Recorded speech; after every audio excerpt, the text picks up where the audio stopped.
Hi! Today we're going to talk about how to put your reed on your woodwind mouthpiece. This information is basically the same for clarinet as it is for saxophone, with some minor differences that I'll show you. So first, you're going to want to have your reed. Now, you need to remove your reeds carefully from the plastic container they come in. Know that your reed is very, very thin and very, very delicate. You should always handle your reed by this thick lower part here. Never handle it or touch the top part. If it gets the smallest chip or crack in it, it's no good. You need to start all over with a new one. Next, you need your mouthpiece. And for clarinets only, I like you to have this next part, which is called the barrel. You're going to take the barrel and gently twist it on the mouthpiece. But wait, if this cork is brand new, it's going to need a little bit of cork grease on it. Open up your cork grease, that chapstick looking thing, smear just a little bit on there and wipe it around. How much? About as much as you'd put on your lips, not too much. Then we're going to put the barrel onto the mouthpiece. One end of the barrel is too big. The other end fits just right with a twist. It should be snug and not loose. Next, you're going to take your ligature. The ligature is the part that holds the reed on the mouthpiece. Now, you might have a metal ligature or you might have a rubber ligature like this one, and they're both similar but slightly different. Putting the ligature on the mouthpiece, there is one way it fits and one way it doesn't. This is the wrong way. I've got the wider part at the top. The wider part needs to be at the bottom. Flip it around. Now I have it on the correct way. If you have a metal ligature, the part with the screws will be on the same side as the open window of the mouthpiece. If you have a hard rubber ligature, the screws will be on the other side, away from the window. Another good way to tell is that the screws should always be on your right.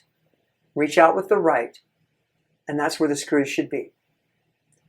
Now, we're ready to take your reed and put it on the mouthpiece.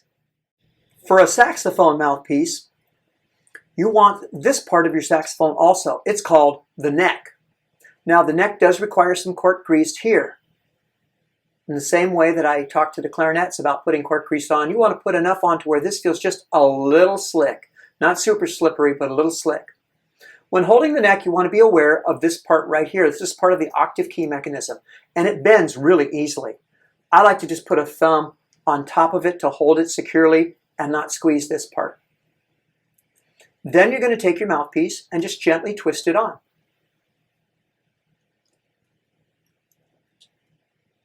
You want it so that the window is facing downwards. Window's down here. Now you're ready to put your reed on the mouthpiece. Okay, so now we're going to put the reed on the mouthpiece. Doing this for the first time can be really tricky for a first timer, and I want you to go slow and be careful because, again, the slightest crack or chip in this reed and it's no good at all. So first, what you want to do is holding the mouthpiece and the barrel, or the mouthpiece and neck, in your left hand or your less dominant hand. Get used to moving the ligature with your thumb and first finger. Then I'm going to take the reed. Now the reed has a flat part and a curved part. I want the curved part facing up.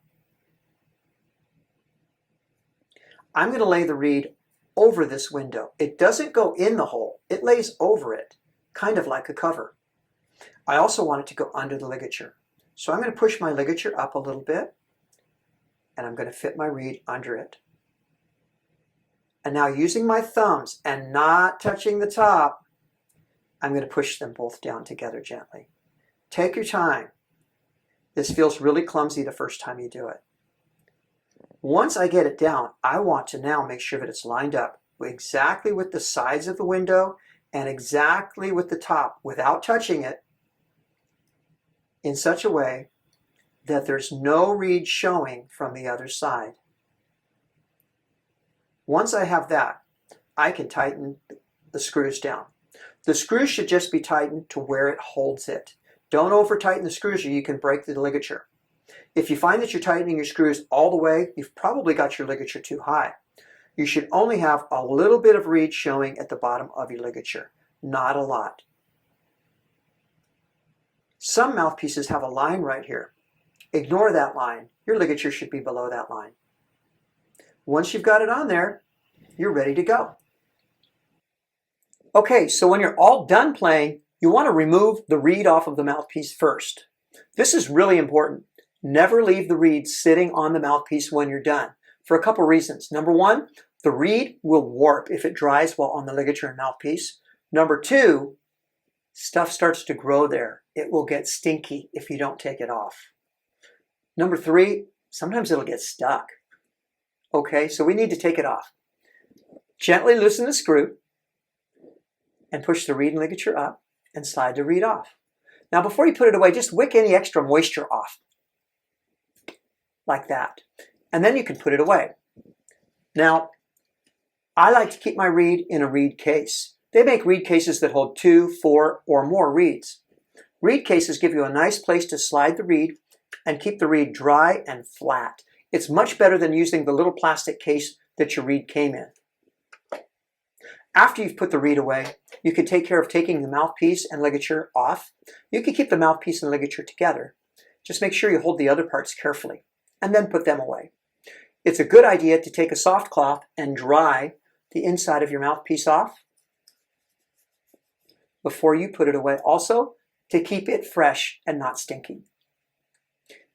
Keeping your reeds working on a woodwind instrument is really important. The reed is the most important part of your saxophone and clarinet sound. The better the reed works, the better you'll sound.